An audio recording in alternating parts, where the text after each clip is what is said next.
I am so glad you convinced me that the family car should be the Defender 110.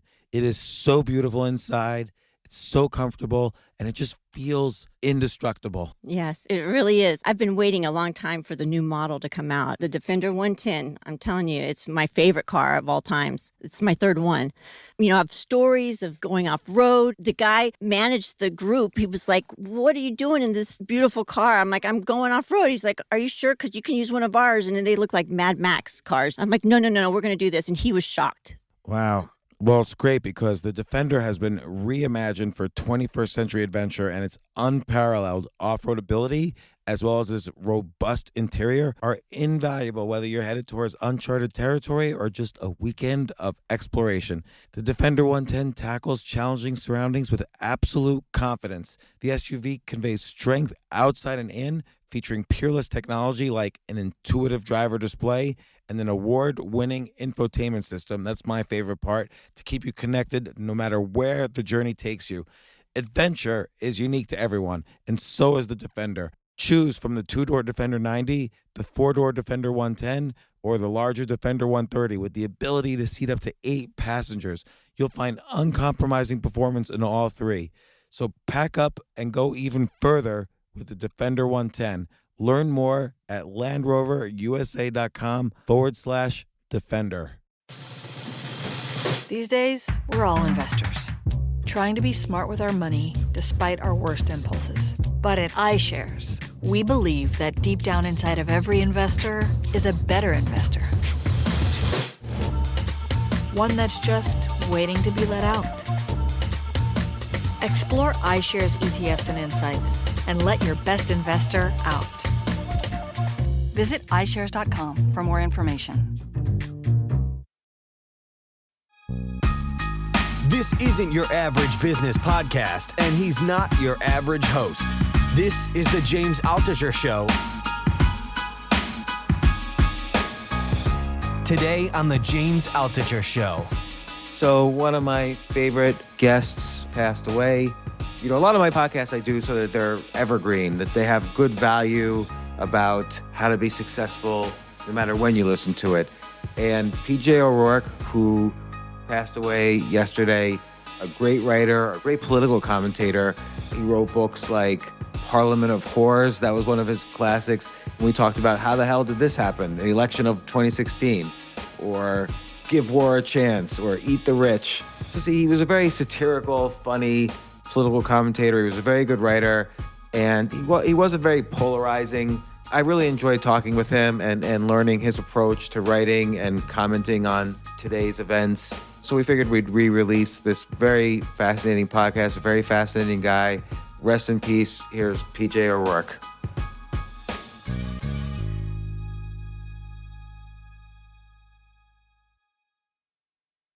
So I'm here with PJ O'Rourke. Welcome back to the show. Thank you. You're not only, of course, one of America's most astute political commentators, but an amazing humorist. You started out, you were editor-in-chief, right, of the National Lampoon in the 70s, back in, like, John Belushi days, like, all the way back. Yeah. And you've written many bestsellers, Parliament of Whores, Give War a Chance. What was the name of the economics one? You had this really great economics one. It's called On the Wealth of Nations. You have this great way of simply explaining complicated things or supposedly complicated things in a humorous way. Yeah. And in fact, with that one, you said it's basically economics is something we do every day, and it's only complicated to economists. Yes, it's first principles and moral ideas, you know. And that actually, what book was that?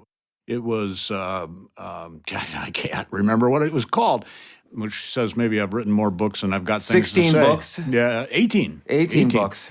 Anyway, that was one where I went around to all the lousy, poor countries in the world. Not all of them were lousy, but went around to the poor countries in the world and the rich countries in the world trying to figure out what made the difference. You know, why did Tanzania, with, no population explosion problems, pretty peaceful landscape, political landscape, lots and lots of resources, why was it probably the poorest country in the world that wasn't in the middle of combat?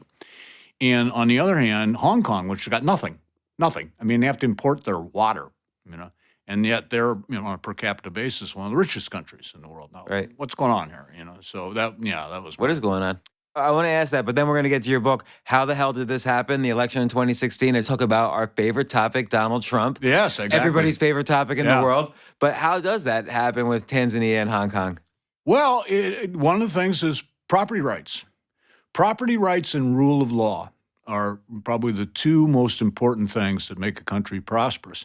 You have to have firm property rights, something that keep an eye on with China, because China does not have their property rights stuff very well straightened out. And then you have to have rule of law. It doesn't have to be A1 law. I mean, it can be like a very, it might be an imperfect rule of law. But What does it mean, rule of law? I don't know. Well, I don't know rule the of phrase. law means that you can depend upon like the courts and the police departments and so on to protect your person and to protect your property. Now, like so I'm sorry to interrupt, but take a country like it's in the middle, like let's say Argentina. Yeah. All right, so you have police and you have a kind of a first world country sort of, but the police can't be trusted. You don't know if you go to a policeman if they're gonna rob you or protect you. Yeah, I don't actually happen to know in person about the situation in Argentina, but even let's stipulate that you can trust the police. You probably cannot trust the court system. Right. And it may be just confused or it may be corrupt. It may be a combination of the two.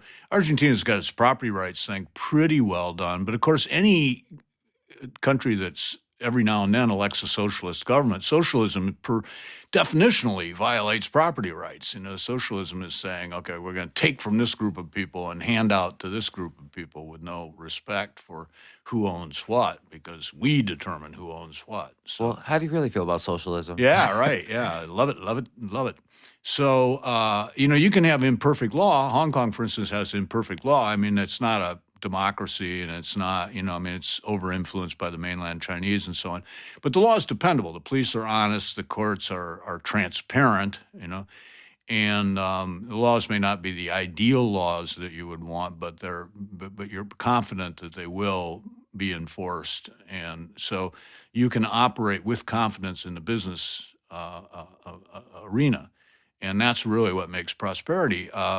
Tanzania, while it's not a violent place, and the people in the government I met were likable enough, nonetheless, it's disorganized. It's not even clear where officially their capital is. They've got some new capital they're building in the middle of nowhere. But countries love to build new capitals, and that always confuses things because the actual capital is Arusha, but there's a theoretical capital out in the middle of nowhere.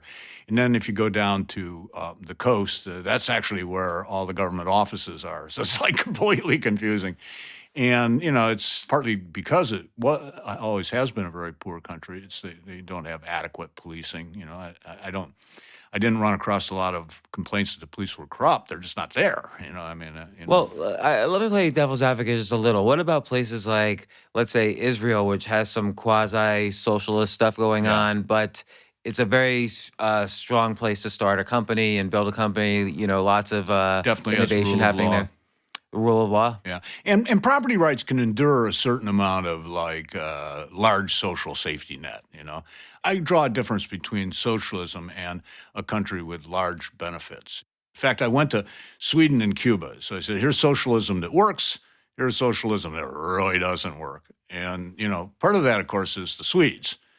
Milton Friedman was once being pestered by a Swedish social democrat, economist.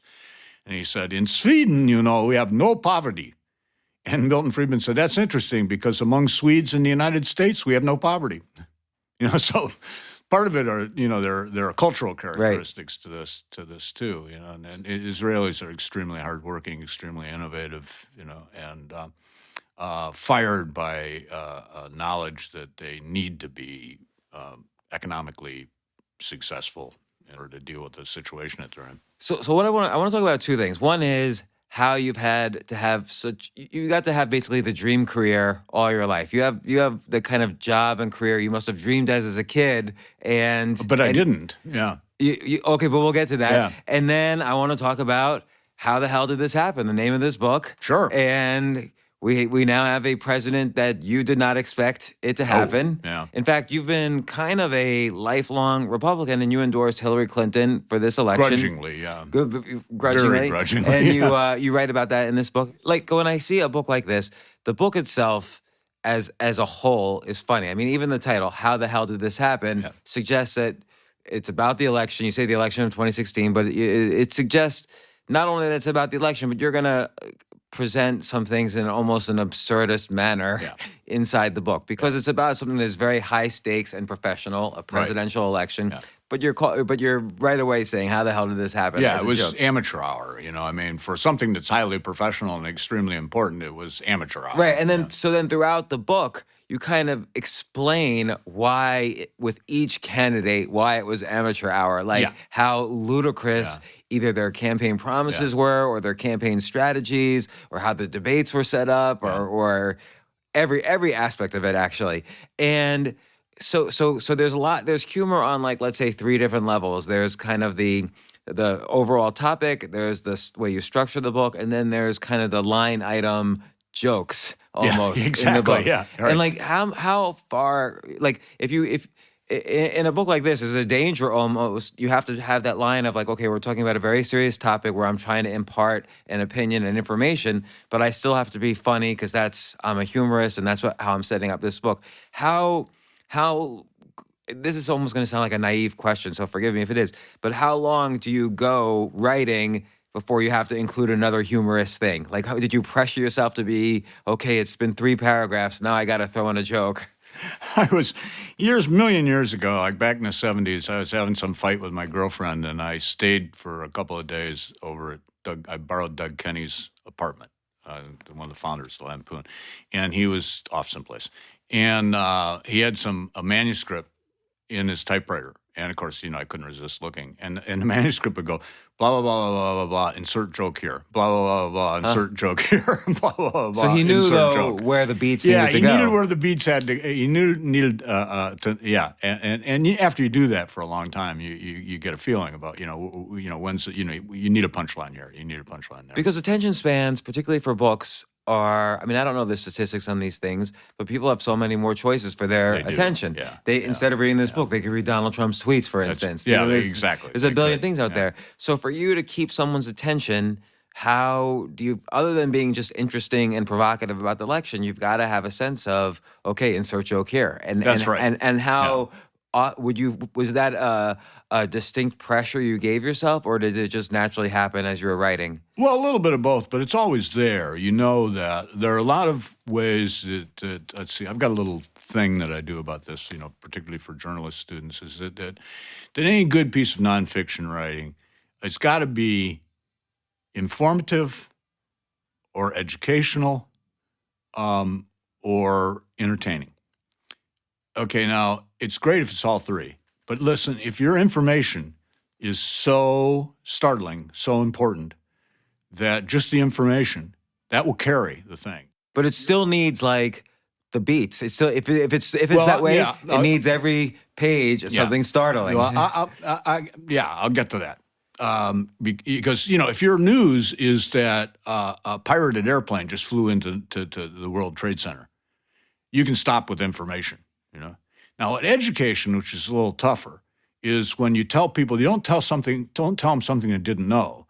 You're telling something that they did know, but you're telling them what it means. And that, of course, is what most of the op-ed people, some with more success than others, say in the New York Times, do.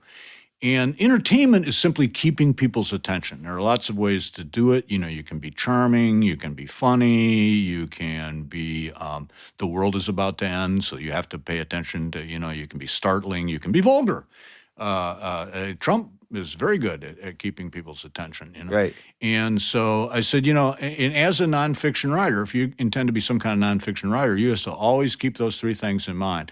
If it doesn't have any information or educational value, that is to say no information or no explication in it, it better be damn entertaining, okay? Thurber could do it, can you, If it's all explication, if it's all education, you had better be really good at explaining yourself to people. But you'll find it easier if you stick some entertainment in there. If it's educational, it's got to say something they don't know. And again, it's got to say it pretty quickly and often. Yeah, quickly and often. You got kind of tell them you told them, tell them, you tell them what you're going to tell them, and tell them what you told them, And I mean, here, I think with how the hell did this happen, you have the information because you kind of go through, here's the campaign here. I mean, it was the information writes itself in the sense that you're going through a timeline it's of in a there high already, stakes event. Yeah, and it's organized already because it's a chronological. And the education, like we all know what happened in the election. Yeah. Trump won. We watched some debates. Yeah. We will listen to the primaries. Yeah. Everybody listens to different things.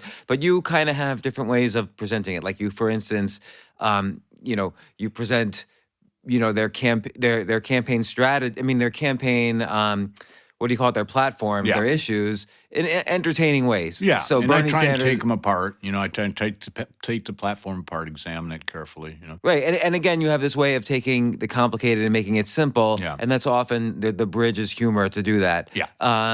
But then it's, of course, entertaining. And the other educational thing, I like how, for instance, you have weird chapters like, this is what would have happened if all the first ladies, like the men run for president, but then the first ladies run things, the country. and you describe like what would have happened in each case. Like we're out of slavery in 1800 because Sally Hemings would just abolish slavery. Yeah. So it was, so you have ways of kind of like with each chapter. Okay, how am I going to twist this and make it interesting? So you kind of do all three things with this, which I think is the most successful and thing a you could couple do. other chapters like that one about the first ladies, another one about like picking our president by who we'd go on a road trip with. And you think, oh, Trump, golf, private jets, and you think again what it would really be like with him, cooped up with him, for a long period of time. Some of the chapters are really pure entertainment, and then I've got like a chapter or two in there, like where the heck this weird primary and caucus system came from, which is actually mostly mostly educational. We all know they exist, but nobody knows the history of these things. I didn't either. I had to look it up. Well, what's fascinating too, you mentioned how most voters in a primary, I forgot the exact percentage number you say, but this high number of voters in a primary are basically over the age of 50. Yeah. And I remember there was one time this is several years ago, I was thinking of running for Congress. Yeah. And I called up some people and got some good advice, and the advice was only campaign in senior citizen homes because they win every primary for local elections. They do vote. Yeah. So. Oh yeah. I forget what the percentage was either, but it was like a very small percentage of eligible voters. I think it was like 86%. You said so, some abnormally high number. Yeah, but I mean, who gave us Clinton and Trump as the candidates? That came down, according to New York Times analysis, at least, that came down to only 14% of eligible voters. Huh. Of all the people who are eligible to vote in the United States, it was just 14% who decided the caucuses and the primaries. That was the margin in there. So compare that to how many people, in terms of percentage of eligible voters, how many people vote in the general election? Oh, well, presidential election brings out more than usual. I forget exactly what the percentage is, but it's not overwhelming. It's not like, whoa, my gosh. It's not like 90%. Not one of those Soviet elections where 104% of the people voted, and it's like 40% or something. It's, around 50. It's around 40 for congressionals, so like 50 plus. We might have hit 60. This was a pretty good turnout year. Not record, but pretty good turnout. Actually, first Obama presidential run, I think, was the highest modern turnout. All right. So and you can't compare them because when you go back into the 19th century, you're talking about only propertied white males. So sure, it was easy to get them out. If you think about it, until relatively recently, like maybe a generation before you were born, only a small number of Americans were even allowed to vote. I mean, half the country was out of action because there were women. Women don't get to vote until the 1920s. Blacks were denied to vote by various means up until the end of the 1960s. Kids couldn't vote. You had to be 21 to vote until I was in college. So it was. And then there were all sorts of groups who were discouraged from voting or sort of coerced into voting away the block captain and the precinct captain, and the ward healers, wanted them to vote. All the ghettoized immigrants, whether they were living in Little Italy, whether they were Chinese, whether they were Jewish, they had the Democratic city apparatus, like, kind of showing them what to vote for, And not, many of these people spoke English not so well, and were a little mystified by the American political system, which was completely different from any place that they've been. So, the black captain would come down and say, you vote here, you vote here. Well, it's interesting because in this election, I think, and you made a very interesting statement towards the end. It might have been the last chapter or second to last chapter, where you basically said, I'm gonna rephrase it from how you said it. But this wasn't so much a, let's say, black versus white or Republican versus Democrat or liberal versus conservative kind of election, but this is people who felt they had no control over things in their life versus people who felt they controlled everything. So, and I thought that was very astute, because what happened is the people who felt they had no control, they loved both Bernie Sanders and Donald Trump. And there were people who voted, by means of volte-face between primary and general election. There are people who voted for, quite a few people who voted for both. Yeah, Bernie Sanders in the primary and then Donald Trump. And Donald Trump in the general. Right, and I think that is very accurate, regardless of what they stood for. I think Donald Trump, we stood for disruption. Yeah, he stood for disruption, right? It's almost unclear now what he stood for, Quite didn't unclear. stand for. Yeah, and yet he represent, like you pointed out very clearly, we knew exactly what Hillary Clinton stood for, which is business as usual. Actually, in way too much detail. If you listened to any of her campaign speech, it was like, stop, I get it. So like, given the problems on both sides, which you point out, so much, and I want to get to the primaries too and all that, but why did you endorse anybody?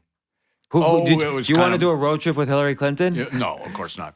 It was partly for surprise value. I must confess, I'm having a little goof, but I did decide, and I don't remember exactly. I think the thing that put me over on I did decide early on not to vote for Trump, and I think it was his insult of John McCain was the thing where he went too far. But I'll tell you, the other thing that had been bugging me all along was the scapegoating of immigrants.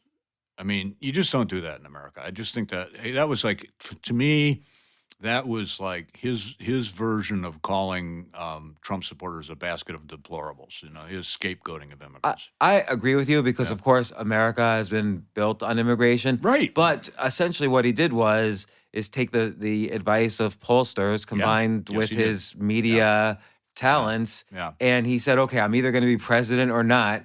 This is the path to become president, so he did it. If he didn't do that, then he wouldn't be president. No, I think that's exactly right. Just as although, Brexit was framed as like a protest against EU mattress measurements and cheese naming rules and so on, it was actually about immigrants. And actually NPR did a pretty good debrief. They went around after Brexit and they did man on the street, woman on the street things in districts that had voted heavily for Brexit. And all people would start out with a little bit of, with a little bow to, oppressive EU regulations. And then they would get right to, this isn't the England I grew up in, and like the Polish plumber problem and so on and so forth. And that's, of course, why you see Le Pen getting such popularity in France right now. And I mean, you mentioned also it's the largest political party in France. Even whether she wins or not, it's still the largest political party. Yeah, it absolutely is. And she's doing that same now. I think it resonates even better in France than it did in Britain. The British are too conscious of morality and so on to vote. Very, very few of them actually vote for an anti-immigrant candidate, but they could make an anti-immigrant gesture with the Brexit vote, without sort of violating their conscience. Now the immigrants in Britain are like immigrants in the United States tend to acclimatize and acclimate and get absorbed into the society much quicker than they do in continental Europe. I mean, French immigrants are much more alienated than most British immigrants that you meet, especially like people who came over, say, 20, 30 years ago from Pakistan or Bangladesh or something, or India, are more British than the British. So with this election here in the U.S., let's get right down to it. How the hell did this happen? Like in the primaries, it's like Trump says, he was up against 18 people. They all seemed like, like everybody at some point, the media had declared, oh, here's our candidate. Yeah. Whether it's Jeb Bush or Marco Rubio or Ben Carson, what the hell did happen? Yeah, well, I'm a little. I really don't have a quick and easy answer to that. I was a little mystified myself. I thought if there was going to be a rebellion in the United States, to go by prior experience, it would center around somebody, a social conservative, somebody like Mike Huckabee. And as a matter of fact, I have a chapter in here which I reread not too long ago about Mike Huckabee where I am, and I said, You Mike, tear him apart. I do, and Mike, I apologize. I don't like social conservatives. It's true. I mean, I don't like the ideology of social conservatives, but I have nothing against Mike himself, and actually, he looks like a much better choice for with hindsight. But I thought that that's where the rebellion against the status quo would focus around the social conservatives, like. Although let me play devil's advocate on that. I mean, social conservatives have had 4 or 5 decades of candidates to kind of make their stance against the establishment, and they just never really win. I mean, even we've been through Reagan and 2 Bushes, and they all act like social conservatives, but they never really were. No, they're not. In fact, actually, in the case of the senior George Bush, really not. He's totally like a northeastern liberal. Yeah, and by the way, I'm not saying I'm apolitical. I'm not saying good or bad on that. Yeah, it's just he's a not fact. what he presented to the public. I mean, he raised taxes and it's total liberal. And even his son was, George W. Bush wanted to do an immigration, amnesty, which I thought was a good idea. Myself. But yeah, he was no raving social conservative. So I was just simply wrong. I thought, in the past, this anti-establishmentarianism has tended to coalesce around a Pat Buchanan sort of type. And I considered, a reason I was so tough on Huckabee was I considered him to be the best candidate of that bunch. And that is to say, I considered him the most likely. If there was going to be a social conservative revolt against the establishment, I considered Huckabee to be the strongest candidate advocating that. And so I really shredded him in there. And like now, I totally apologize. First I think I was a little too hard on him, and second, you were harsh on the religion. I was harsh on the religion. Yeah. Even though I'm a religious person. I was harsh on the religion, and looking back at it, I think I made a preemptive strike on a target that wasn't there. Not the first time that's ever happened. It's okay. You're a humor writer. Yeah, right. So okay. So then we go through into the primaries, and just one by one. And again, I'm not saying this is good or bad. I sort of view primaries as almost like watching the Hunger Games or something. Yeah. It's more like you're not really analyzing what their issues are, because nobody ever really says what their issues are. That's all kind of like BS as part of the game. Right. But just strategically, we just watched this one guy pick them off like targets, one at a time. Each had a flaw, which of course is to be expected. Every candidate does, but each one's particular flaw turned out to be fatal. And I think there was a certain amount of just dumb bad luck involved in this. Jeb Bush was. I saw him at a small town meeting in New Hampshire. He was great. He was absolutely great. Completely plausible as president. Warm, outgoing, handled the questions really well. But he had that last name. And a lot of people wouldn't vote for Hillary for that very same reason. And and that Jeb was just. It wasn't going to happen for Jeb. Is there any way strategically he could have distanced himself, not from the name, but let's say, is there any way he could have said, I stand for the people who feel like they have no control? I don't think so, no. He's too much of an establishment figure. But he'd been a darn good governor of Florida. But he was very lukewarm campaigner in larger settings. He was good in small groups, but in larger settings, he was tepid.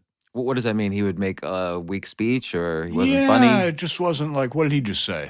He didn't show force of personality. He didn't, there was something unleaderly about him in appearance. I think that was. I thought Marco Rubio was going to be a much stronger candidate. Me too, and he just not seasoned in the barrel long enough. He got this phenomenon. My heart, when he got stuck on that, Obama didn't do this by accident. When he got stuck on that, I was just crying for him out of sympathy, because anybody who's done a lot of interviews, like when I'm promoting this book, I'll do like I'll sit down in the studio and I'll do 10 minutes on 10 or 12 talk radio shows in a row.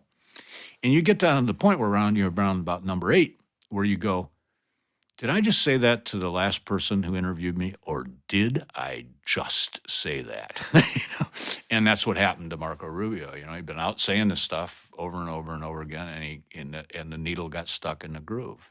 That was sort of like his Rick Perry moment. Yes, exactly. And listeners who don't understand that metaphor of needle stuck in the groove, wiki it. Right. It's an old.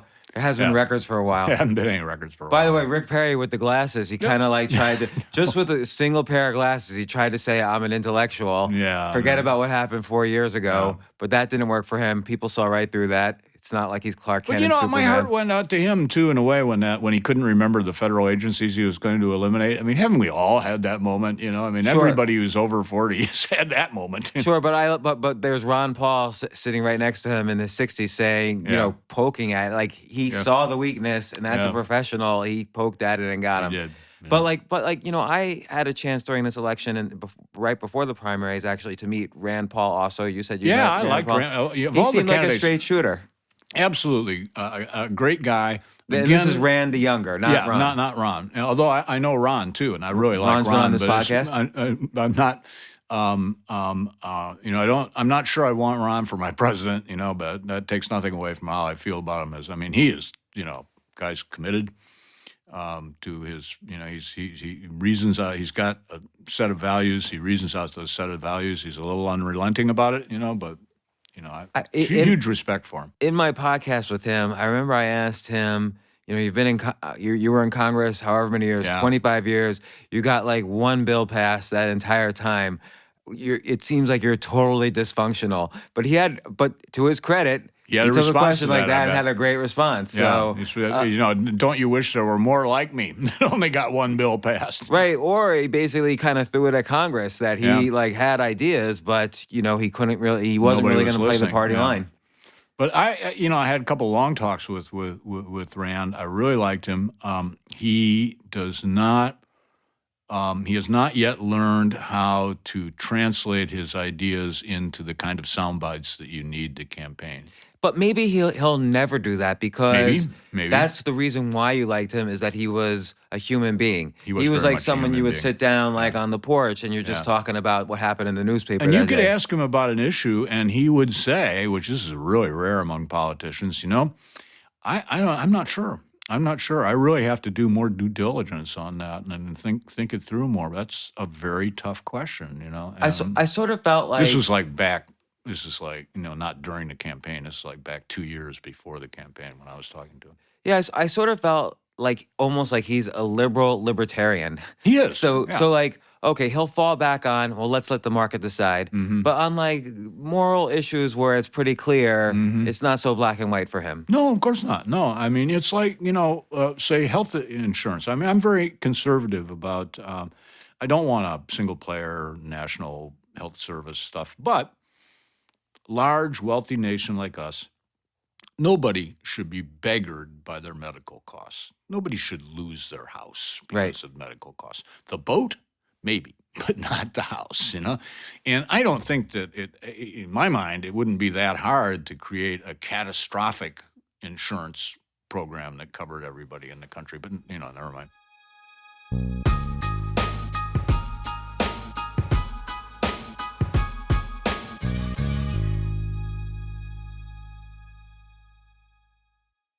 Oh my gosh, I love these clothes. Mizzen and Main. That's Mizzen and Main. It really is the most comfortable work clothes. Travel clothes. I had to travel this whole week. I'm traveling for a week and a half, and I just took Mizzen and Main clothes with me. Close out 2023 in style with comfortable, breathable, packable, and machine washable pieces from Mizzen and Main. As you wrap up your year-end goals, enjoy a Mizzen and Main dress shirt that you can wear confidently. I like that they've very just nice, solid colors. I don't really like to get all fancy in patterns and everything, although they do have some pattern shirts, but very comfortable clothes, stretchable pants. It's just super comfortable, but they look professional and you can wear them casually or professionally. I like some of their flannel shirts or untuck shirts. I love untuck. I never tuck in. So again, whether you're shopping for a special someone or giving yourself the gift you really want, I just buy myself gifts. Mizzen and Main is the perfect gift for any guy who works, travels, and or cares about looking and feeling great. As you could tell by my many photos across the internet, I care about looking fantastic. I'm practically a model. And let's be honest, every guy loves to look great. So again, shop now at mizzenandmain.com and save 20% when you spend $130 or more using promo code James. That's promo code James at Mizzen and Main, Mizzen and Main.com.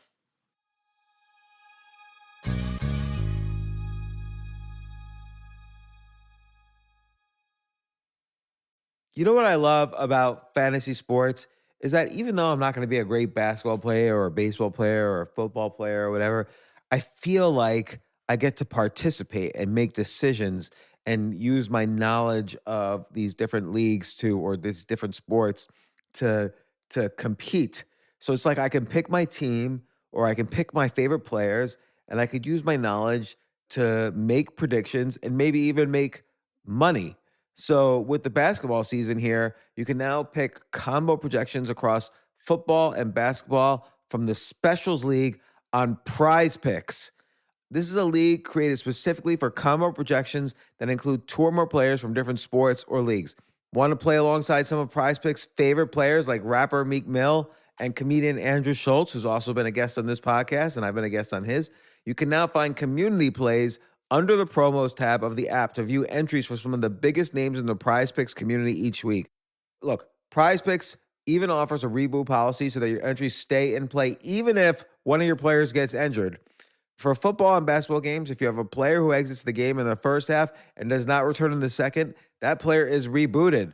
Prize Picks is the only daily fantasy sports platform with an injury insurance policy. What? So I love playing it. I love anywhere where I can use analytical ability with my interests to demonstrate some skill and maybe make some money. And I like the game-like aspect. I do wish they had chess as a category on prizepicks.com, but I'll settle for what they've got. Maybe I should make my own fantasy chess league. But in any case, I love Prize Picks. Go to prizepicks.com/James. Use code James for a first deposit match up to $100. That's the easiest $100 you're ever going to make. So that's prizepicks.com/James and use code James. Daily fantasy sports made easy.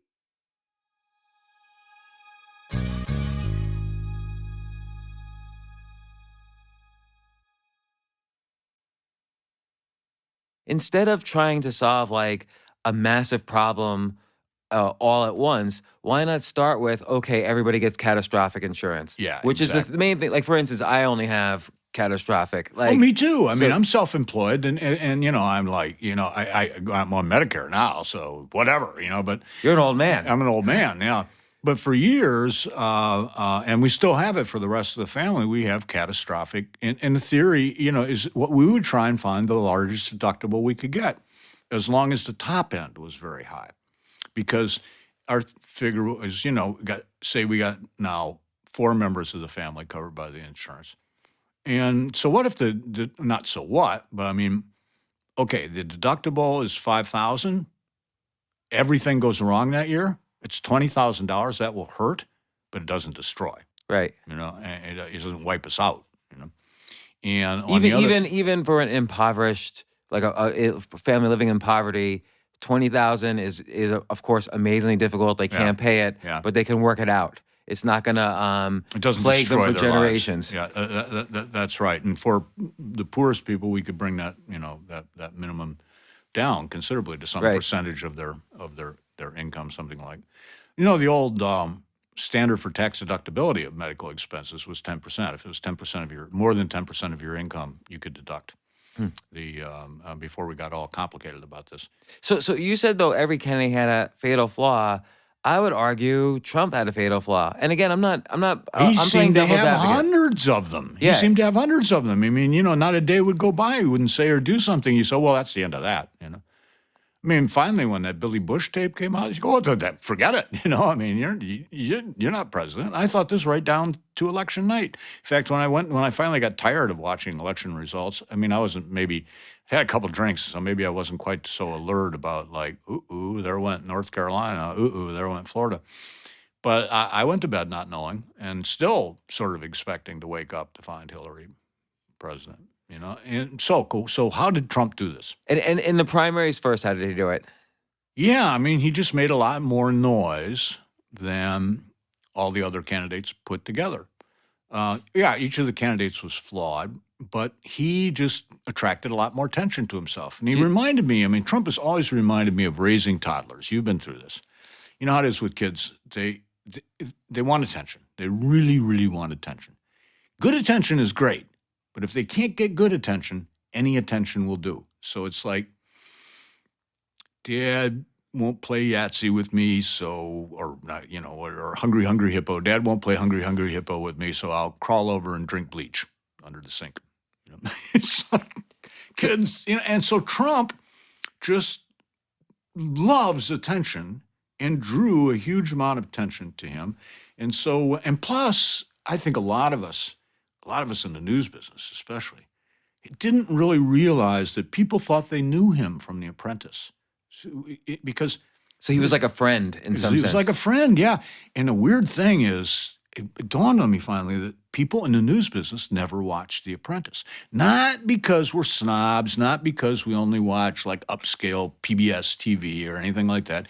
It's because we're in the news business. We don't want to hear the phrase "you're fired" ever again. We know that phrase, Right. So we hadn't watched that. I forced myself to watch that. And Trump's interesting. He's this big, blustery, goofy guy. He's like the boss you'd love to have, not at work, but after work. So you can go to the bar and talk to your workmates, and say, you won't believe what the jerk did today. You won't believe what he said today. I mean, I loved the first couple seasons of The Apprentice. You're Like, good. he did a good job on He plays TV. Trump much better than Alec Baldwin does. I mean, he's really plays Trump well. But then the part of The Apprentice that I hadn't thought about or known about, really, he will stop and break the fourth wall, and then he will give out this business advice. And it's not actually bad business advice. It's sort of like posters in the break room kind of business advice, quit dreaming, wake up and do something, that kind of stuff, It's like, So it's like kind of like this high level, the kind of stuff you'd find on Instagram, like photos. Yeah, but people yeah. respond to it. They do. like it. They click like and they on like that. the combination of this kind of blustery this sort of like Uncle Scrooge, who's the boss in the Dagwood comic strip, I mean, that kind of character who would every now and then stop and give you this avuncular advice. And so they felt like they kind of knew this guy, and so that when he would do weird things, they would kill anybody else's political career. They're going, oh, that's just him, That's he says stuff like that. You know what I mean? So do you think that opens the door? Like, let's say take someone like Marco Rubio as an example, and I'll just use Twitter followers as a metric. So let's say Marco Rubio had a couple 100,000 Twitter followers, and Donald Trump in the beginning maybe had 2 or 3 million. Yeah. So do you think this opens the door in future elections for people to say, oh, I have 3 million Twitter followers and people sort of like me on TV or in the movies, I have a chance? Yep, it certainly does. I mean, we have been sort of moving towards the celebrity president for quite a while. Well, Reagan was a celebrity president. Reagan was a celebrity president, George H.W. Bush was not. Clinton had a little bit more of that. He wasn't a TV personality, but he kind of acted like one, George W. Bush, no, but Obama had that public presence. Yeah. I mean, there was an element of celebrity. He was kind of a upscale celebrity. I mean, the people who read the New York Review of Books, knew who he was. But he was nonetheless a kind of celebrity, particularly because he wrote a very good book about growing up in his really peculiar set of circumstances. And also his speech at the 2004 Democratic Convention got a lot of publicity. Yeah, it was good. And he was good. He was, he was kind of cool guy, and he was like, You take a road trip with him. You totally would, Was it that Joe Biden said, he got in so much trouble for? He's like a clean looking, good looking, very articulate, very articulate. But how did Barack pick him as vice president after that? The guy uses the most racist stereotype. Oh, I'm going to make him the second in command of the entire country. I think Obama thought it was funny, too, because it's not like Biden was wrong. I mean, he had this, And, of course, the truth of the matter is Barack Obama is no more African-American than you or I. I mean, he is a total singularity. I mean, he's got this, crazy hippie mom from Iowa. He's raised in Hawaii by these leftist grandparents. He lives in Indonesia for a while. His dad's from Kenya. There's not another one out there like that. He's got a once-off life story. But what he is, what category he fits in. It's a category of one. There is no category. Well, I'm going to ask you about that in a little bit because we'll talk about 2020. But getting back to this again. So everybody had their fatal flaw. Trump somehow knew how to pick at it, and his fatal flaws were sort of washed over because people felt like there's that so-called Dunbar number where everybody's brain thinks they could know 150 people. That's right. In reality, we only know about a dozen people well. That's right. But if someone's in your living room on TV a lot, you think you know them well. You think they're one of the 150. Right. So Trump, as opposed to the other primary candidates, kind of survived because he's part of people's living room. That is very much the case. And as a matter of fact, that's so much the case that if I were rewriting this book, I'd steal that from you and put that in there. You're welcome in the next article you write about this. Yeah. And so that's definitely the case. And then Bernie Sanders, I would say Bernie Sanders versus Hillary on the other side of the issue. So Bernie Sanders had a lot of passionate supporters, so passionate, like you said, they didn't when Bernie Sanders didn't win the primary, these supporters didn't even vote for Hillary. Yeah. But Bernie Sanders might have been the only one with a consistent platform, the only guy who actually believed in his platform.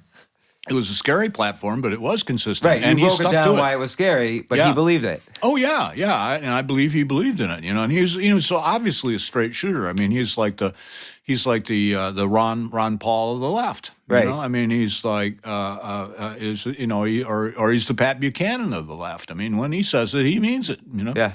And people really, really were attracted to that. I don't think that Bernie would have stood a chance in the general election because he's just too alien a type for most regular Americans, Yeah, it's a 76-year-old bald Jewish guy with a heavy accent. Who's been living in Vermont, for like a millennium and hasn't lost his Brooklyn accent. Right.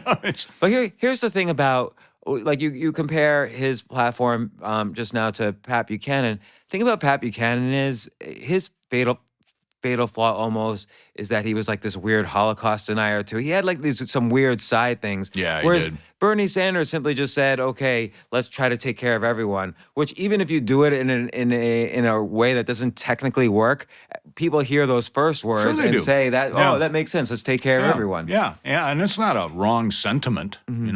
I've never disagreed with the left because with the intelligent. With liberals, let's say, liberals and the decent, intelligent members of the left. I've never objected to their aim, their ultimate aim, which is to make life good for everybody.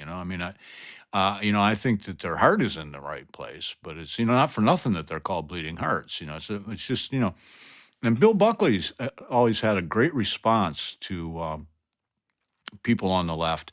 Would tell him something like, there should be a basic minimum income for everybody in the United States or, single-payer health care. He would say, that is a nice idea. That's a nice idea. And he wasn't being bitterly ironic about that. He meant it. It was a nice idea. It just can't be done. I mean, it's just it's just physically, materially impossible.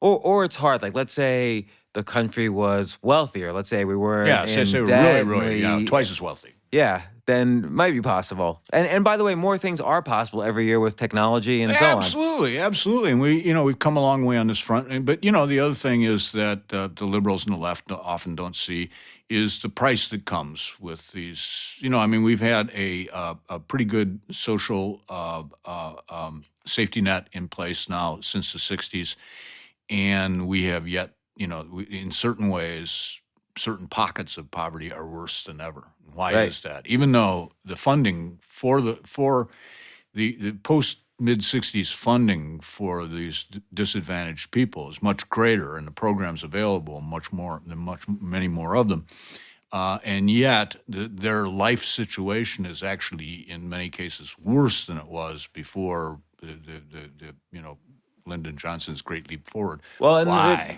this goes down to the whole question of who is the better allocator of capital. Yeah. Is it should Capitalists? us individual right? So should individuals hold on to their money and create businesses and hire people for and jobs? indeed charities. Yeah, or should the government allocate capital? And the Government turns out to be not so good at right, it. but yeah. nobody seems to really get that because the sentiment is a nice idea. Sentiment is a nice idea. And the thing is that these are the issues that, and this is why I, would call for America to have a radical moderates, because these are things that really need to be thrashed out, I mean, and they can be thrashed out. But let's just, and again, I have never voted. Some people say that's horrible of me, whatever. I try to create impact where I can. But some people would say, like, Bill Clinton was a radical moderate. I mean, And there's something to that. Yeah. I mean, he had some other problems. right. And yeah, and there's then, something to that. And then what is up with Hillary in the general election? She wins the popular vote, but you kind of piece it together in the book. Like, she almost looked like guilty in the debates. Like, she couldn't really get it together. Whereas She is just a terrible campaigner. She is just a terrible I have it on good. I've never met her. I was at a small dinner having to do with something. It was a very odd dinner. It was a dinner celebrating the art that we put around at our embassies all around the world. Much of which is actually not very good, but some of it is very nice. It's Again, all abstract. government so it doesn't- allocating, government capital. allocating capital. It's all it's all abstract, and so it won't offend anybody or anything. And anyway, she was funny. She was charming. She gave a little talk at this dinner. I didn't actually get to meet her, but I sat with one of her aides, and we had a very nice, very pleasant dinner. And I've been told by any number of people who would know that she can be very warm and funny and so on in person. Yet the minute she gets up on the stump, something goes wrong. I think it's almost like she has bad media trainers. Like, somehow whoever told her to act that way during the debates was just wrong. You are so right about that. My wife was worked for a PR and a marketing firm in Washington until she left to start the O'Rourke Child, Dog, and Chicken Farm up in New Hampshire. The prestigious O'Rourke. Yes, the prestigious, yes, where she is CEO. Anyway, she kept looking at Hillary and saying, we did this all the time. We would have these corporate CEOs who were just terrible on television, and it can be fixed. Yeah. We'd send them to somebody, and they would fix it. I mean, you can't turn everybody into Ronald Reagan, but you can turn them into George W. Bush. Well, she said 30 years in the public eye to You get would better. think. I mean, does she refuse to listen? Are people scared to tell her? Or I don't know what it is. Does she feel that she's being patronized when people tell her to change? Her is she insecure about who she is and feels that if she were to put a little polish on this, it would be somehow a betrayal of her innermost whatevers? I just haven't got the slightest idea. But yeah, you would look at her problems and the extent of her experience in public life, and you would say, this is so fixable. So But it didn't get fixed. So, I mean, basically, setting the popular vote aside, which is a big issue for people, but clearly Yeah. he had a strategy where, okay, this is the way. It's the same as the primaries. This is the path to winning. I don't need to think about the popular vote. I need to think about where to get the electors. That is what I tell when people hold up that popular vote thing. And of course, we went through this with Al Gore also. I said, you really don't know. You really don't know what the outcome was, because if we elected presidents by means of popular vote, the campaigning would be so different. And indeed, the candidates might be different. The whole structure of an American presidential race would be so radically different if it were a campaign strictly for popular votes, that I don't think one can safely predict what the outcome would have been in Yeah, any and given election. also if it was just popular vote, chances are whoever was either the governor of California or New York would win every election. Maybe, but at the same time, there's, sort of a nationwide resentment against California in a way. There's, that feeling especially strong out in the Midwest, that every now and then the nation gets tilted and everything that's loose rolls out to California. Right. But if you get all of California's votes and all of New York's votes, then you just got pick it. up Yeah, a few in Chicago. if you can find a candidate, and of course that's basically how most liberal candidates, post World War II liberal candidates, have won the election, was getting the two coasts together and picking up a little in Chicago. Yeah. So let me ask you this: like, I feel like this book doesn't come across as liberal or Republican, and like you say, you grudgingly endorsed Hillary, Right. and it was a little bit of a goof. Let's just look at the presidency in general. When has there ever been a quality president? Yeah. Because I'm even wondering. Obviously it's written into law. There's various things the president does, and without him, you kind of you need an executive branch. But who has been a good president ever? Yeah, it's tough. I mean, you have to go back to somebody like Lincoln, and even Lincoln, suspended habeas corpus. You can almost date like the excessive, what I consider to be the excessive power of the chief executive. You can almost date it back to Lincoln's time in office. That he vastly expanded the powers of the president, or assumed powers that the president, had not previously been. Hadn't previously known he had, and that does not take away anything from him being a great man, but it shows you that even the highest quality possible president carries certain dangers. You could argue there. I mean, I don't know the history that well, but James Buchanan, Franklin Pierce, and Millard Fillmore, like the guys before him, were so afraid to take power because they didn't want to get in the middle of that mess, that Lincoln was just restoring some balance there. But let's just even say since Lincoln, okay, because Lincoln could be an argument either way. But let's just, I mean, not really an argument, but a lot of people will talk the talk with Lincoln. But since Lincoln, who has earned the right to say I was a good president? I would say Eisenhower. All right. A very country grew. The Peaceful. guy was very moderate. He got us out of North Korea. He was not way ahead of the curve on social issues, but it was Eisenhower's belief. I was just reading Philip Johnson, a British journalist, and he emphasized that Eisenhower felt that many of the social problems that he faced, that they were difficult, not intractable, but he felt we would grow, that with increasing prosperity we would grow out of them. And the single most important thing was that America have a balanced budget and have capital available for greater investment and greater growth. And we, of course, know from his farewell address that he was skeptical about huge military budgets and huge corporations that benefited from those huge military budgets. A very good, very moderate, modest president. The problem even with that is, like, so during his terms, he executed on that and things seemed well. Yeah. And then immediately afterwards, we're in Vietnam, which led to the inflation and depression, recessions. And then you can argue the same thing with Calvin Coolidge. Calvin Coolidge maybe believed the same way. And then just 2 years later, the Great Depression started. Yeah. And World War II shortly after that. And also Coolidge's relative inactivity, although I think it was a benign inactivity, led to the election of Hoover, who was not in of himself a bad president, but he was a technocrat. And a lot of the Roosevelt program, the program that we credit or blame, Roosevelt New Deal, actually started under Harding. Harding was very much in favor of the same general kind of program. Harding was then, I don't mean Harding, Hoover. Harding was kind of a bum, but and kind of a bunch of corrupt buddies. But Hoover, who was to go on to prove himself to be an absolutely wonderful person. I mean, he kept Europe from starving in the midst and in the aftermath of World War II. He was basically the guy who got the relief over there properly distributed and kept the continent, from starvation. But as a president, he was one of these technocrats. Let the experts fix it. He was our first managerial president. And so a lot of the things, obviously Franklin Roosevelt was a great president in terms of like lifting the national morale and getting us through like a really dangerous period. But he left a legacy of huge government behind him. He also was cold.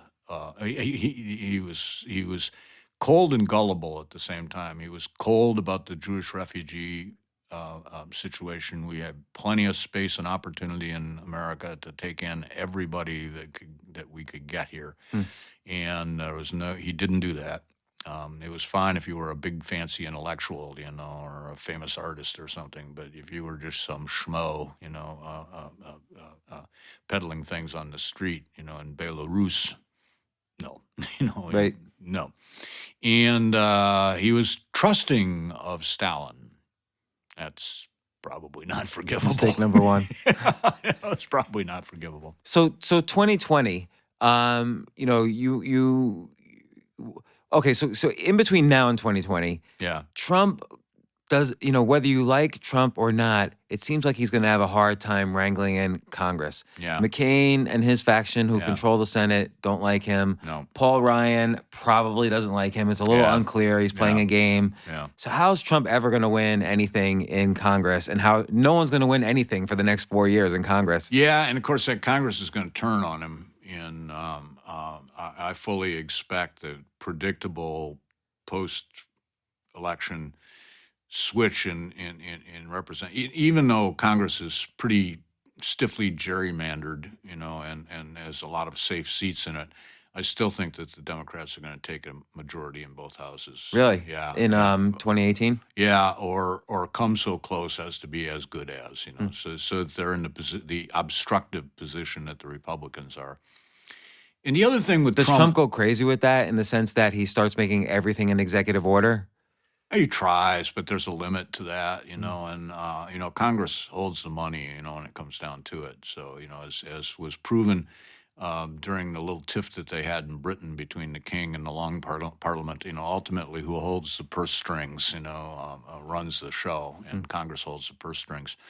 And also, America's had these flare-ups of populism, which I think we were talking about it earlier. One of the things about populism, first place, it's a gimme thing. It's like, I want something from the government, gimme, and it's also like a takey thing. It's like the government's giving stuff to other people, and I don't want it. I don't want the government giving, so don't give it to the East Coast bankers, give it to us Indian-hating, lunatic, slave-owning President Jackson era people who muddied up the carpets of the White House. So we've had these prior, like Jackson. Jackson was the last time a populist actually got in the White House. They usually don't make it that far. It's usually more of a thing like the Know-Nothing Party. God love the Know-Nothing Party. At least they came right out and said that they knew nothing. Right. I forget, there was a president, right? Was Zachary Taylor in the Know Nothing Party? Or? No, it was Franklin Pierce, although he only ran on the Know Nothing target after he had been president of the United States, so he doesn't quite qualify as a Know Nothing candidate, although close. He was drunk. Usually it's sort of a William Jennings Bryan kind of populism. Bryan like rose to fame with basically on the promise. He said, a lot of Americans don't have enough money, so we'll print more, because that works. As we know from Weimar Germany and so on. He sort of burned out. He had the Democratic nomination, I think, 4 different times and never won.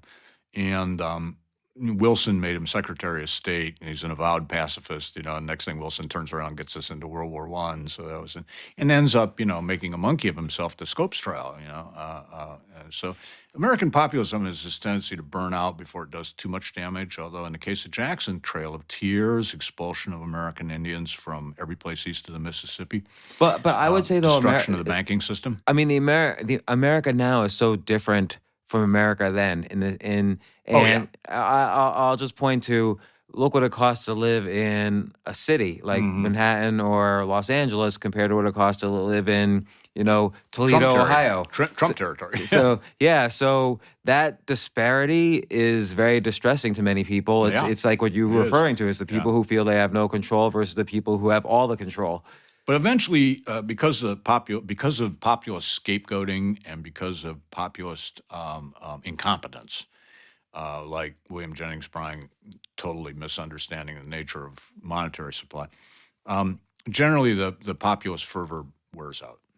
And like I say, it's unusual for a populist to get in the White House. And Andrew Jackson, in fairness, had more bona fides, to be president. It was, especially if we were going to fight a war. I mean, he was not somebody. He's somebody you wanted on your side if Right. you were going to fight a war.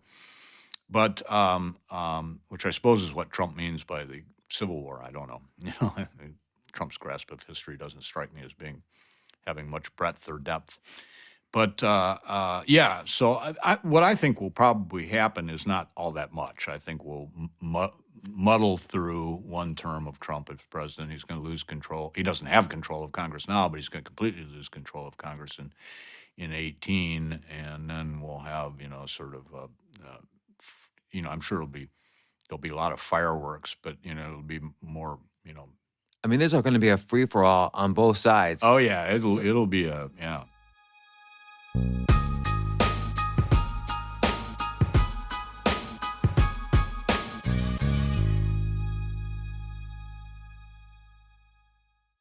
This is such a valuable service for all business owners, big businesses, small businesses, doesn't matter. I wish I had this in the many different businesses that I've started. Sometimes it seems like your business is humming, but then suddenly you don't understand it. You're starting to fall behind. You're not understanding where your costs are, where your revenues are, where your payments are. Teams are buried in all sorts of like BS work, and you can't seem to close the books. So you need like one dashboard, one source of truth. I'm jealous of this business, NetSuite from Oracle, of course, NetSuite by Oracle. I wish I'd come up with this idea. It's a brilliant concept to have all your business intelligence on one dashboard. This is why you need to know these three numbers: 37,000, 25, and 1. So 37,000, that's the number of businesses which have upgraded to NetSuite by Oracle. NetSuite is the #1 cloud financial system, streamlining accounting, financial management, inventory, HR, and more. 25, NetSuite turns 25 this year. That's 25 years of helping businesses do more with less, close their books in days, not weeks, and drive down costs. 1, because your business is one of a kind. So you get a customized solution for all of your key performance indicators, your KPIs, in one efficient system with one source of truth. Manage risk, get reliable forecasts, and improve margins. Everything you need to grow, all in one place. So right now, download NetSuite's popular KPI checklist designed to give you consistently excellent performance, absolutely free, at netsuite.com/James. That's netsuite.com/James to get your own KPI checklist. netsuite.com/James.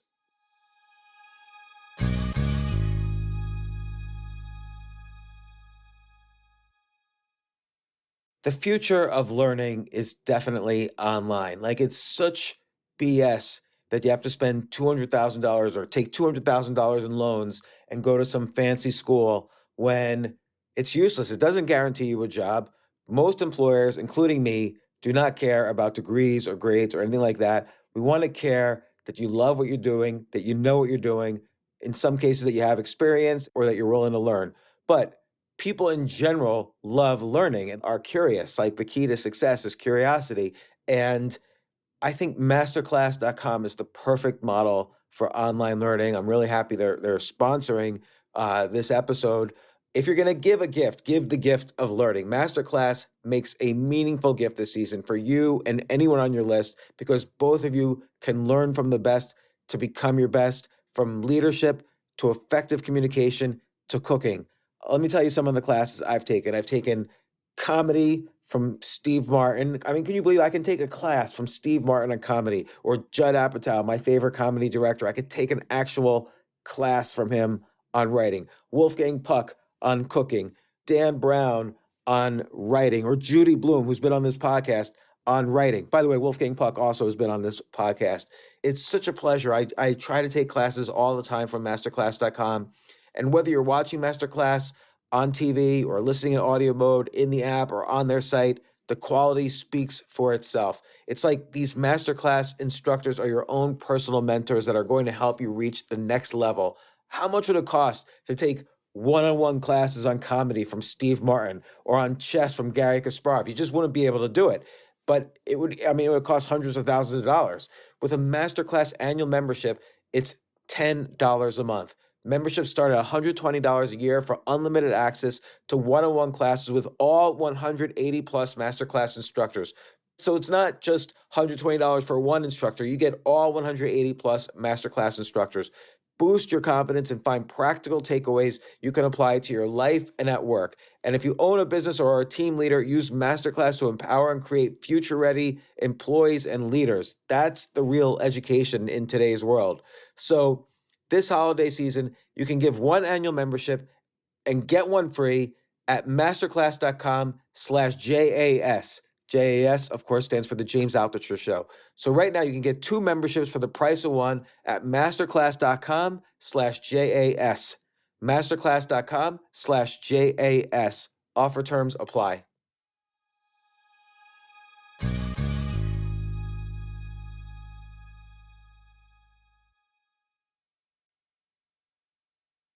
You don't mention any names really for 2020 in this book, but like throw out some names. Like, you mentioned Barack Obama as a singularity, but what about like Cory Booker? Cory Booker, yeah. I mean, Cory Booker would be a good, strong candidate, I would think. Elizabeth Warren, if the Democrats want to lose, if they really feel like losing.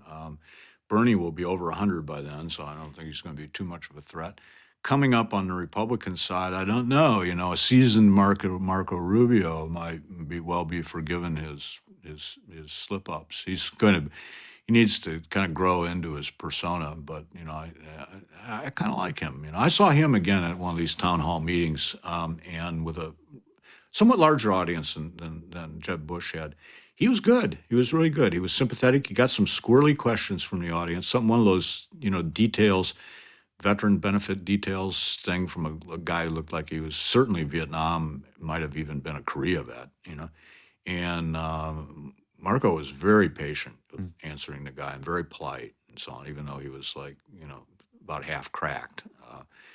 And he was very good at explaining his positions and so on. So he might come back for, I don't know. I think it's too soon to tell, Yeah, we don't know what's in it. But, then again, in 2008, in 2004, Obama had already made his name with the, convention, the 2004 convention. And McCain had always been kind of we already knew McCain was going to be probable. And then in 2012, again, like Romney's always been around the picture. I sort of feel like 2020, it is too soon to tell for the first time. Although, well, not really, because I think you really had to be a close student of politics to have seen Obama coming. Yeah. He was kind of it was very late in the day that it became clear that he was the better candidate than Hillary Clinton, and even later in the day when it became clear that he was going to be nominated. Right. Because the two are not, the two are two different things. So, and I don't, even though I cover politics, I don't think I was paying close enough attention. I didn't spot Obama ahead of time. Who would be a surprise to you in 2020? Who are you not spotting now? Even though it's sort of a weird question, because if you're not spotting them, then you don't know. Yeah, right. That's one of those unknown unknowns. Yeah, I don't know. I wonder if there'll be. Who have you discounted so much where they might surprise you? They have some. Yeah, well, that hidden would be feature. Elizabeth Warren, because I think the burnout of populism is going to affect the left as well as it affects the right. So, and I think that there may be an attempt for the Democrats to play catch-up ball and say, well, okay, we'll nominate a populist, and it'll be too late. What about ever like now that we've had a so-called celebrity candidate like Donald Trump, what about ever someone just totally out of left field like a Bill Gates or a Larry A Page? technocrat. Yeah. Yeah. I mean, the response to Roosevelt and to a lesser extent Truman's extremely intrusive expansion of government was not at all what people thought. People thought, well, it'll be Adlai Stevenson, he'll carry the torch, But people picked a quiet competence of Dwight Eisenhower. Not exactly a technocrat, but quiet, competent managerial type. So And a hero. And a hero, of Yeah. course. Yeah, a big hero. Though, it's interesting about Eisenhower is he never saw combat. Oh, I didn't know that. Yeah, I mean, he was an officer, young He's the officer. head of NATO, the NATO command. Yeah, I know it. And he was picked because of his remarkable ability, very clear thinking and remarkable ability to get along with people and make people get along with each other, which was no small matter when you had de Gaulle and Montgomery and Churchill and all, and Stalin. Maybe there'll be a return to it. There'll be a new, if you were going to advance spot a trend, maybe the new seriousness, might be a good one. Or it could be, some Jeff Bezos, it could be a technocrat. Yeah. I mean, when you think how much better off we would be right now if Mike Bloomberg were president. Yeah. He was a great mayor here. I mean, he was a three-term mayor Yeah, here. he's technically a little. I know Mike a little bit. I like to tease him about the, his. Why didn't he run? He could've ran paid the for numbers. He ran the numbers. And he really dislikes Trump. And he could not figure out a way for him to run as a third-party candidate or to challenge Trump that wouldn't help Trump win. Was basically what it's going to. That's what I'm told. I mean, he didn't tell that to me himself. He's kind of said so in so many words. And I ask around, and he'd put people on it, and nobody does the numbers like Mike. So I'm guessing he was right. Let's talk career. It's like you've been doing this since the 70s. How did you, I mean, anybody, when I say dream career, anybody would love to just write funny books about smart, intelligent things and travel around and make a good living doing it all of their lives. Yeah, I have been extremely fortunate, and none of it was planned. I went to school in the 60s, which was not like an era of advanced planning, to say the least. Be here now, live in the moment. And I majored in English in college, basically because in those days you didn't have to pick your major until, I don't know, sophomore year or sometime. I'm a product of the 60s, no advanced planning whatsoever. Live in the moment, be here now, I mean, duh. There is no future. Of course, actually, some people would go on to prove that is literally the case. So I was an English major, and the reason I was an English major was I was going through the course catalog. In my day, you didn't have to pick your major until like even end of sophomore year or something. You had, the core curriculum courses that you had to take. So I'm looking to pick a major, and I'm going through the course catalog, and I see English, and I said, I speak that.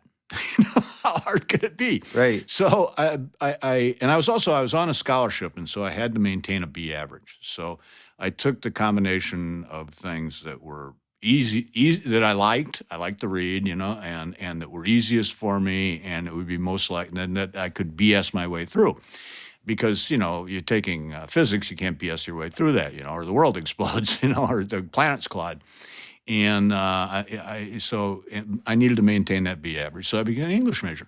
And then I did pretty well at being an English major because you can BS your way through it. And I got a fellowship to go to grad school. And so again, I picked the easiest thing I could find to use the fellowship on. What's that? I'm gonna have to go back to grad school now. Yeah, it was like it was a creative writing course at Johns Hopkins. It was Okay. a writing seminar at Johns Hopkins, and that looked easy. Just had a very very minimal course load and like very minimal bunch of stuff that you had to turn out. It was only 1 year, and you got your MA. And so I did that and had a great time. And I get out of college, and In Johns Hopkins, creative writing. Was John Barth a professor there? He was not. No, I think he was at one time, but not when I was there. It was run by and now his name is going to elude me. He was an incomprehensible American poet of the Ezra Pound generation. In fact, much influenced by Ezra Pound. Indeed, he was probably one of the last people left speaking to Ezra Pound when Ezra Pound finally kicked off. He would actually go see him at St. Mary's Hospital and so on. The heck was his name? Anyway, Mockingbirds at Fort McHenry was his well-known poem, and it's not very well known. And there's a very understandable reason for that. So I get out of school, and now what? So I thought, well, I've been doing all this reading and a certain amount of writing that goes with the reading, and I must know how to write, which was not the case. I didn't, but I didn't know that yet. And so meanwhile, I'd become friends with some people in Baltimore who were running one of the underground newspapers of the 60s, and this was like 1970. 60s were a little bit over, but we didn't know it yet. And so I went and crashed. I wouldn't say I went to work for them exactly, but I went over and crashed at the office of the underground newspaper. And when we get too broke, we would go out and sell the paper on the street, for a quarter apiece, and then go get something to eat. And it was fun. And I did that for a while, and then it dawned on me that if I was actually going to try and make a living as a writer, as opposed to having a crash pad as a writer, I probably needed to go to New York, because New York was, at that time, still is. And how old were you then? Like, when did you feel like, okay, now I got to take this seriously? I was I was in my early 20s. Let's see, I was turned 23 in 1970 when I was doing that underground newspaper stuff. And it was probably about, 24, 25 or something before I sort of snapped out of being, do you really want to be a hippie forever? But it just goes to show, though, it's not like you have to be 18 and be on your strict career path. Oh, no. You were interested in these things, Yeah. you dabbled, but you kind of said, okay, now I'm going to start taking it seriously at age 25. And then still, it's not like you then kind of churned out a bestseller then. That began your apprenticeship of writing. As a and matter of everything. fact, on my 25th birthday, I was living on 2nd Street in the East Village, between Avenue B and Avenue C, or as they were called. This is like 1970s. That looks like a death trap. Oh, I tell you, it was we called it Firebase Baker and Firebase Charlie. It was, oh yeah. I'm living in this walk-up, one-room walk-up apartment with a 1.5 rooms with the bathtub in the kitchen. The whole Lower East Side schmear. And I turned 25, 1972, and I remember having almost sort of a breakdown. I am sitting there drinking beer, thinking, I am 25 years old. I have done F all. And so many people 25 think that. And I wish just once they would relax. But Yeah, of course I always you try can't. and tell people that age. I say, actually, funnily enough, the toughest age of all is your early 20s, when you're done with school and you really haven't gotten your footing in your career. So that can be a really tough time. People talk about midlife crisis, and they talk about the horrors of getting old and so on and stuff. But actually, that mid-20s, that can be a bear. Because you feel like you need to be doing something. Yeah, need to have done something, and I hadn't. Right. And the reality is nobody really has. Only anecdotes have. Yeah. Like Mark Zuckerberg did. Anecdotes have, yeah. Mark Zuckerberg. And yeah, statistically, the number of people who have accomplished anything by 25 is zero. Right. As a statistical average, it's zero. But I remember sitting there just feeling awful about myself, and that. And then, not long after that, I got a job with a weekly newspaper, a grown-up weekly newspaper in New York, long gone. But, it was kind of a failing enterprise, which turned out to be a good thing, because I started as a messenger and wound up as managing editor, all in the course of about 4 months, because the place was falling apart and people were leaving, So it's my other advice to kids is either start with something that's brand new, because, you'll be in on the ground floor if it works, and, nothing's lost if it doesn't. Or go to work for a failing enterprise, Right. Newsweek or something, because you will be valuable as older people with the bigger nut, and more complications in their life flake away from this failing enterprise. Go write for to work for Playboy, for gosh sake, for something that is circling the drain. I'm gonna apply to Playboy tomorrow. Yeah, there you go. And I was just hanging around in New York, trying to make working at this newspaper and trying to do some freelance stuff, and did a little stuff.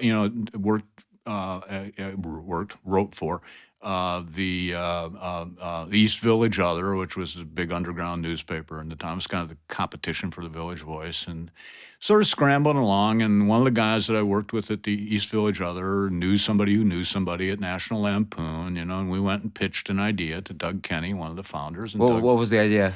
Oh, I know. It was some harebrained thing about Michael Roosevelt, or not Michael Roosevelt, Michael Rockefeller, who had disappeared in New Guinea, about how he was actually alive and like doing a sort of Kurtz, thing. He was, building a private army in the, I don't remember.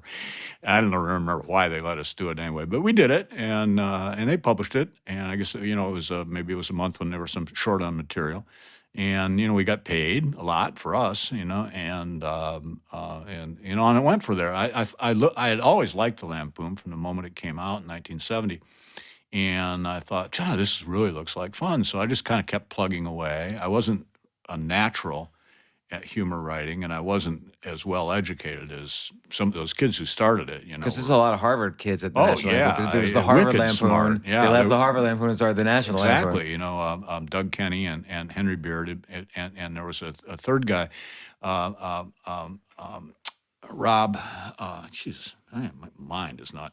Anyway, there were three of them from the Harvard Lampoon.